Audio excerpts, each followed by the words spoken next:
The UK has a ZEV mandate, which has allowed Tesla and other EV manufacturers to gain a quicker foothold in the market. This means that by a certain year, 2035, all cars must be clean and green and, well, frankly, a lot more fun than they are now. Safety is the name of the game. Clear air, clean skies, all that good stuff. And we're going to get some information about how that all works. I'm joined by Will from Tesla Jigsaw, who is there, our man on the ground, reporting live from when we recorded this a couple days ago. I'm Brian. Welcome to Futurasa. So, Will, help me understand what's going on here. We've got this ZEV mandate. What is it? Well, I'm glad you asked me that, Brian. But firstly, let me start with a few examples of government mandates that were beneficial. I think this is really important to understand. So the compulsory fitting of seatbelts came in 1965 and is considered to be one of the greatest life-saving inventions of all time. From 1993, all new cars sold in the UK were required to have catalytic converters to reduce harmful emissions like carbon monoxide, hydrocarbons and nitrous oxides, help improve air quality. So another big tick. Then the UK began phasing out leaded petrol in the 1980s. And by the year 2000, the sales of leaded petrol was completely banned in the UK. So over time, it became clearer that lead emissions from vehicles were extremely harmful, causing lead poisoning, which can affect the nervous system, cognitive development, and cardiovascular health. So it also contributes to environmental pollution as well as localized air pollution. So the ZEV mandate that we're discussing here is the next step to improve a whole host of things over time, no matter how dystopian some people might think it is. Just as some people and manufacturers fought against the life-saving measures of the humble seatbelt back in the day. Overall, it's a good thing, but I do get the point that people don't like being told what they can and can't have. But realistically, in almost 10 years' time, you will still be able to buy an ICE car if it makes sense to do so by then. But can you imagine the electric range or the charging infrastructure or the EV cost reductions by then? My guess is it will make no sense whatsoever in 10 years' time in this country to buy a car with an engine. So there's an intro. That is an intro. I love it. And it makes sense. I do see people who say, especially in the US where we don't have a real mandate, there are some guidelines on manufacturers, but not on consumers. And the targets are real soft and squishy. And they say, well, but I don't want to be mandated. My friend, you are not. You are not mandated. The manufacturer is. And there's only, I think, 6 or 7 states where the mandate is actually tangible. And it's, again, more than 10 years out. I get it. You want the freedom to dump toxic waste in a stream that I am downstream of you from. I don't want your toxic waste. The whole reason the EPA was created, the Environmental Protection Agency, was because the Cuyahoga River caught fire for the 13th time. Well, first of all, how do you set a river on fire? The answer is you just float a bunch of volatile organic compounds on top of it and wait for someone to flick a cigarette or whatever it is you call those in the UK. I'm not going to say it.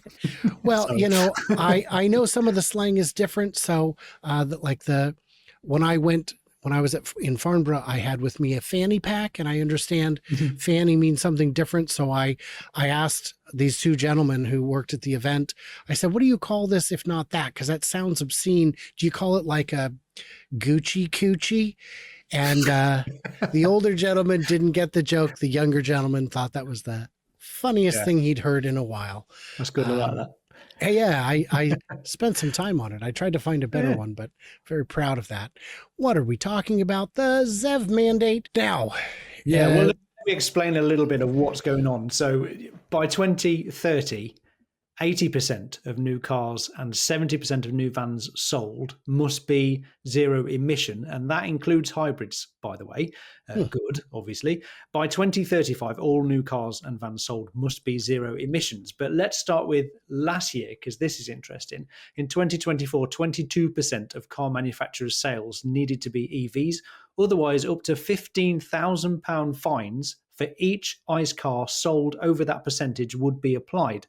But the good news was that 19.6% of cars sold last year were fully electric anyway, so almost 1 in 5, so more or less on track to reaching these targets. This year in 2025, 28% of car manufacturers' sales need to be EVs, 33% by 2026, and so on, reaching 100% by 2035. So, Okay. am I making sense so far? You're saying this all is reasonable and makes sense.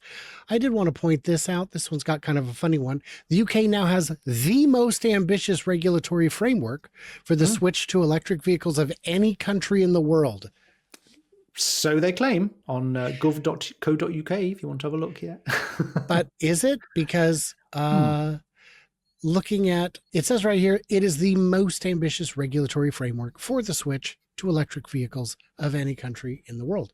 And yeah, that is the government website. But China is going gangbusters. They want to have 100% by this year. And I, of course, picked the silliest face I could find for your friend and mine, Robert Llewellyn, because it's funny. So I'm not I like him. He's a treat.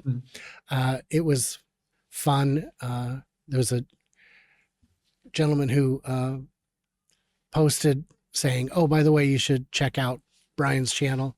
And a guy said, well, if you really like EVs, you should check out Fully Charged. Robert Llewellyn's the best. And I said, yeah, I've spoken at 3 of his events in 3 different countries.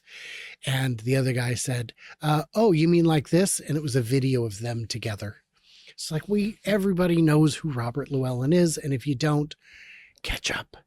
Yeah. He's good. He's good. Oh, he's great. So there are countries with more ambitious targets, I would argue. Can it happen? Is it working? What are they going to do to get to hit their targets? It looks like they are.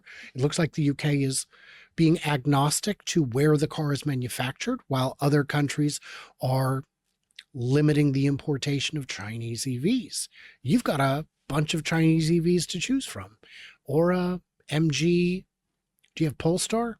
Yeah, we have an awful lot of choice at the moment. It's good, but there's something else to mention that I think's pretty important. And that's Euro 7 emissions regulation. So it's not just the government setting out these policies. Euro 7 emissions regulations also dictate what vehicle manufacturers must produce. The regulations are designed to further reduce air pollution from road transport by setting stringent new standards for vehicle emissions in the European Union. Whilst the UK is not directly accountable to Euro 7 emissions regulations because the UK is no longer part of the European Union, it's likely to follow the same standards as the Euro 7.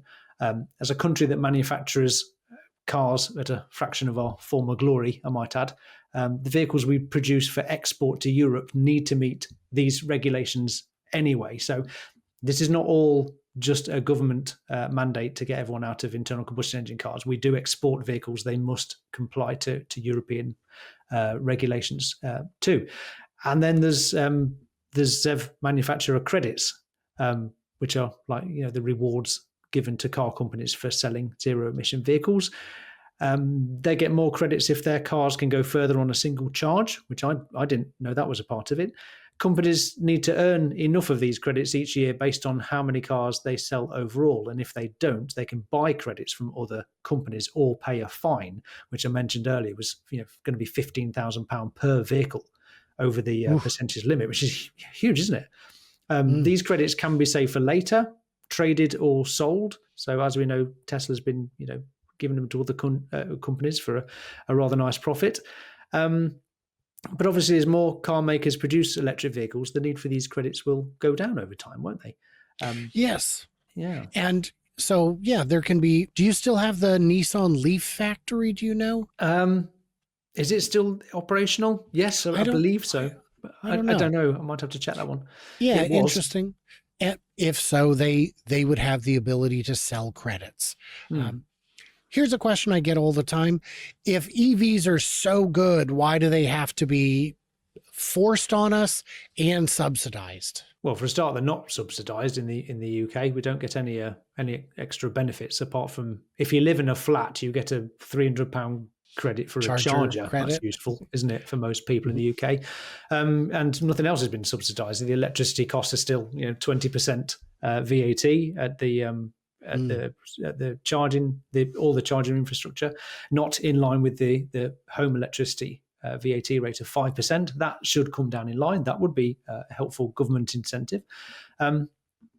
Sorry, what was the question again? Why, if they're so good, shouldn't the market take care of itself? Well, yes, actually, I do agree with that statement. I think if electric vehicles were compelling enough and affordable and ticked the boxes for most people, they wouldn't need to be incentivized, which I kind of agree with that point. I did a long time ago when the credits came in for America. It was wonderful to get $7,500 off your vehicle, isn't it? But I'm not sure it's really needed in a free market, is it? You should just be able to make compelling enough products and sell them affordably, and let the markets decide. You should, but my counter to that would be there would still be people using leaded gasoline if it was available. Sometimes you need to give people a friendly nudge to do the right thing, especially when doing the right thing is not comfortable or familiar. There are people who are just averse to change. I do see both sides of it. But I do too, but I see a lot more of this side. Electric cars use less brakes. I would prefer not to huff your brake dust.